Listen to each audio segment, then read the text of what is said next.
All right, so we're back with episode number 2 of the ABCs of the car biz with Chris Boyett. I'm Brady Cannon.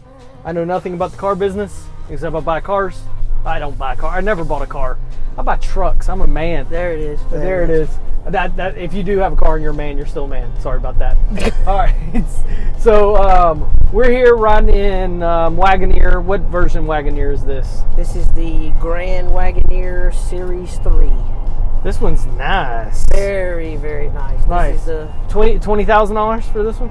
Yeah, times 5.5. All right, so got some more questions. We're actually going to drive to Sonic, and we're going to get some. Hey, you remember the Sonic commercials with the two guys sitting there? Yes. That's what I feel like. I love it. That's what I feel like. All right, so we're going to drive to Sonic and ask them a random person a question. Hopefully they're friendly and they give us permission to use their face.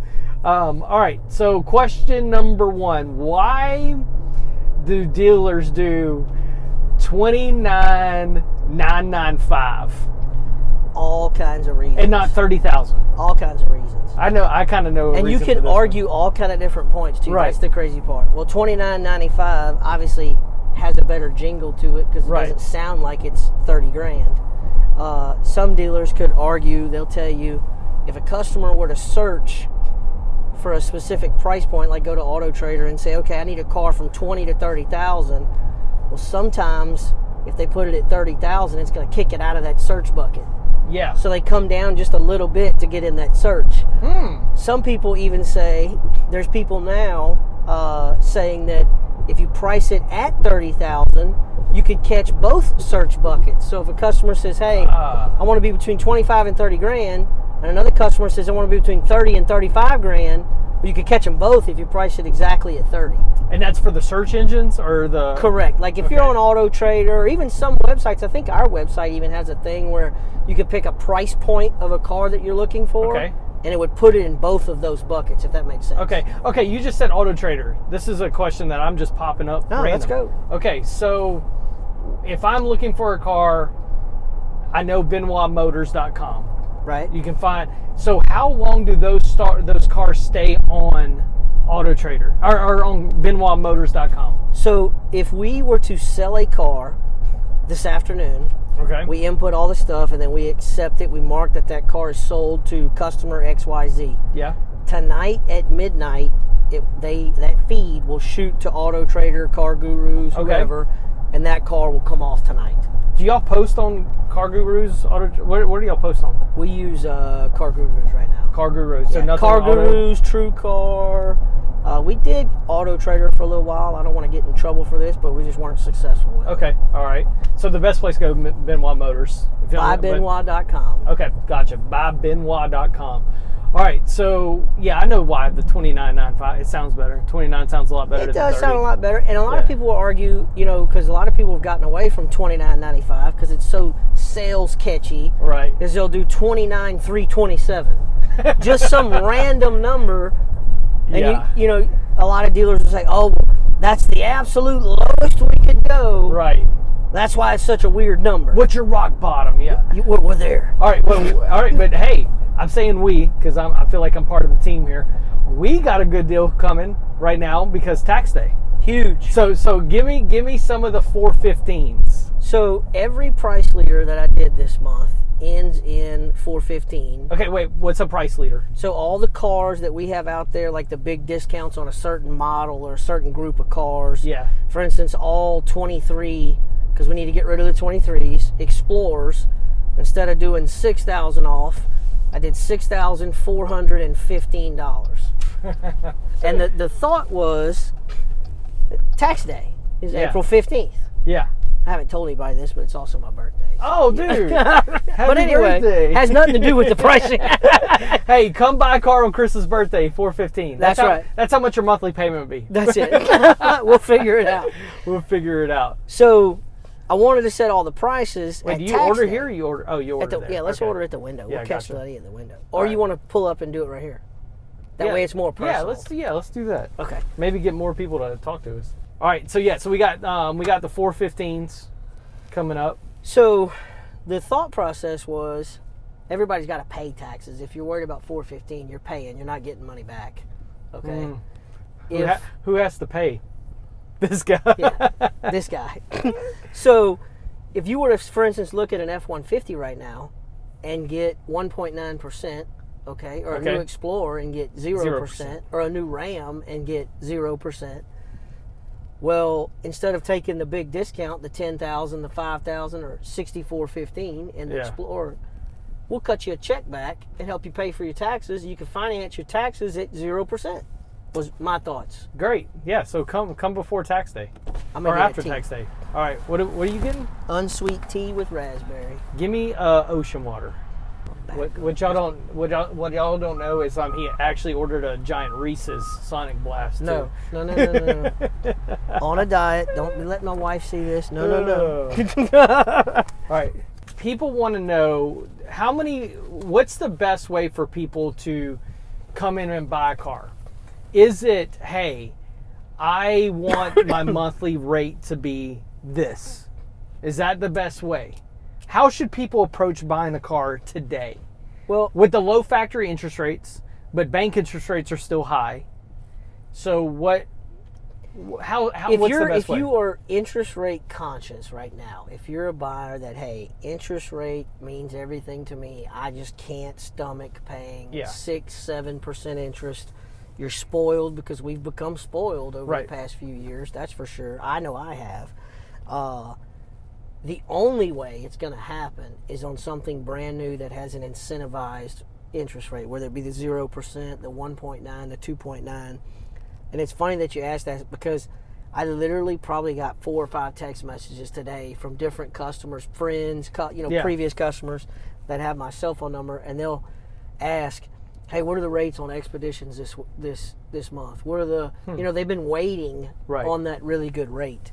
Because monthly payment does matter to most people. They're trying to stay within a monthly budget. Used to, people would ask, what's the car cost? 100%. Like, what's the car cost? And we've tried to get back more towards, instead of showing a customer just a payment or something that's all payment driven, is let's talk about the price of the car, the bottom line that you're financing, and then once we agree upon this, then we'll talk about a payment. The biggest thing I can tell you as a customer is you don't want to get stuck in that trap where it's all just payment, and you don't even know what you paid for the car. Yeah, I got you. It's funny. I talked to a young lady today. I think you know who I'm talking about. I'm not going to say any names. It's all good. And they're close she to me. tells me it's this. not my wife. Yeah. She tells me. I asked her. I said, "Well, what did you pay for the car? Do you remember?" She goes, "I honestly have no idea." Right. I was like, wow. I believe that's 90% of people. It's crazy. I know. Like, I look at the bottom line, because even the F-250 I bought, I looked at it and I was like, dang, this is how much I'm paying for this total truck whenever it's done. And it's like, oh, wow, now it really sets in. Oh, it sets in when you got to add another $7,000, $8,000, $10,000 to a $70,000 truck. Absolutely. Okay, here we go. All Look right, good. Here we go. We're getting 2 young ladies. Okay. Hello. Hi. Hello. The large ocean water and the large unsweet tea. Yes. Are you in training? Yes, sir. Okay, I'm so excited that you come to wait on us. Me too. So listen, one, we're going to give you a great tip for helping us out, okay? But we're in here. You can see the cameras. I'm not trying to freak you out. Yes, sir. We're filming a podcast, okay? And I just have a question for you, and I'd like you to answer if you don't mind, both of you, okay? So our podcast is about general questions that people have about the car business, like any general question, well, why does a car dealer do this? You understand what I'm saying? Why is the interest so high? There we go. Why is Perfect, the good question. interest so high? It's Good so question. funny. We were just talking about this 2 seconds ago. Yeah. So with the economy changing over the past 6 months, inflation went up. Yep. So they were trying to get inflation down. Okay, meaning if you notice, the price of everything has went up. The price of a gallon of milk has went up. Okay, the price of, here we are. I hate Sonic. I love your food and all, but your prices went up. Right. Everything went up. Well, the general, if you will, the base salary of like minimum wage couldn't keep up with the amount of money that people were spending to go out and buy these items, that the prices kept going up. So they raised the interest rate to control spending and get people to slow down. Does that make sense? Yeah. So if you're looking for a new car, you can you can get a very, very good interest rate right now. Yeah. So, hey, thank y'all so much. Thank you. Y'all Hey, have a we great have day. permission to show your face on this? Yeah, I guess. Hey, you are amazing. Thank you so much. Elena? Hey, Michelle? Michelle, yeah. good Hey. luck with the rest of your day. I hope your first day goes great. Absolutely. You. Thank Y'all y'all. have a good day. All right, thank you. All right, so let's just stay on interest rates for a moment because interest rates were really high. Now they're coming down. They are coming They're down. coming down, but they've been high. So what about this? Because this is a real life situation. So somebody bought a car at 7.1% financing. Okay. Notes are high, but right now there's 0% on some vehicles. The Ford Explorers, for example. How long is that going to stay? I can't. It's answer a that Ford question. incentive? It's a Ford incentive. All right. I wish I could.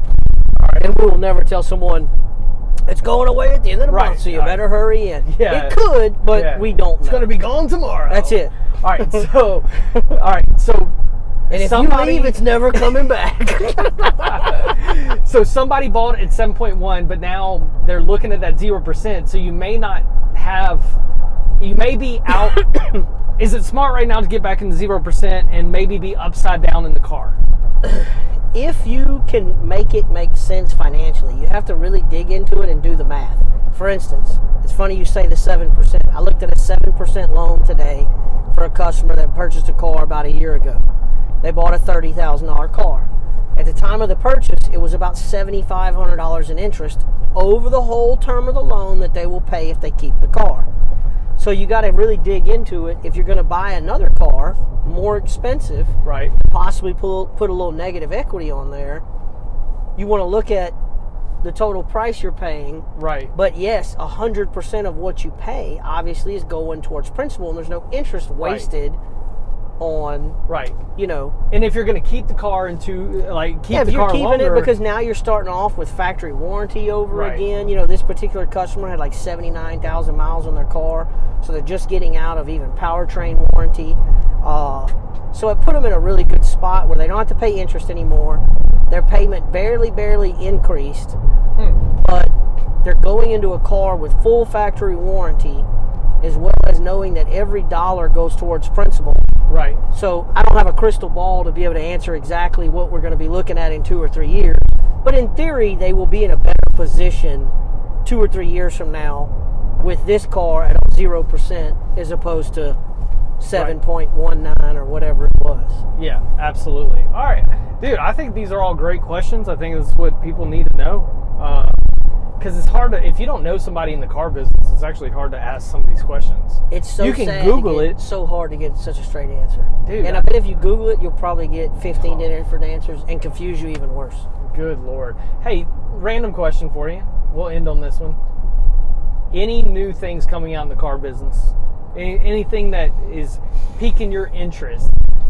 A new electric vehicle coming out? Some of the stuff, I will tell you this. Here's something that's kind of grabbed me is with the Chrysler stuff. Okay. The Hemi has been like Chrysler's go-to. I still think the best commercials ever made in the car business was the, hey, that thing got a Hemi? Yes, I agree. love it. Yeah. I mean, that was ingenious. That was great. Yeah. Okay. Well, unfortunately, that motor's going away. And Chrysler has went to... the Hemi's going the away? Hemi is going away. And this vehicle that we're driving right now does not have a Hemi in it. Wow. It is like it's called the Hurricane. Dude, how long has the Hemi been in Chrysler? Since 2002. Oh, I thought, wow. Okay. Yeah. All right. First year, let's see, no, I was 99, so I was there when they came out in 2002, 2003. So what are they going to? So they're going to what's called the Hurricane motor, which is an inline 6 with the turbo, similar to like Ford's EcoBoost motor. Yeah, okay. But here's the crazy thing: if you talk about EV and stuff like this, is Chrysler's actually the Challengers and Chargers and the Scat Packs and the Hellcats and all these muscle cars you think of are all going away, and they're either going to have this Hurricane motor or they're going to have an EV. But the crazy thing is the EV's faster than the gas Hellcat. Believe it or not. Wow. So that's coming when? Next year? Coming 2 years? next year. No, it's coming like 20. This is it. It's over. Really? Yes, sir. What year is it? This is This is a 2024? 23. With no Hemi. It got no Hemi. It got released. It was, kind of the introductory year of it. 24 in the Grand Wagoneer, it's there. 25, which, believe it or not, Chrysler's 25s, or Stellantis, sorry, are going to be on the lots in the next 30 days, 45 days. 25 models. Wow. And they're going to have the new motor. Wow. And then there's a new body style of Dodge Charger, Dodge Challenger coming. And they're even going to go back, because back in the day when you think of Charger was a two-door car. Mm-hmm. If you ask a millennial, the Charger, oh no, it's a four-door car. No, it actually was a two-door car. Right. Well, they're actually going back to something similar to that as well. Come in when? Next year. Next year. All right. Hey, so look. Pretty cool. Yeah, so that means that older body style will be majorly discounted. Yes. Yes. Huge. And we're going to talk about that in just a little bit. Cool. Awesome. All right. Well, thanks for joining us on this episode of the ABCs of the car business. Check out Chris's Facebook. This will be posted all over, so you can find that. Ask any questions, and we'll answer your questions. Maybe even I need to figure out if we can do this live one. I would love to do live. We can let people call in and answer live. Ooh, that would be awesome. All right. See you on the next one. Thank you so much.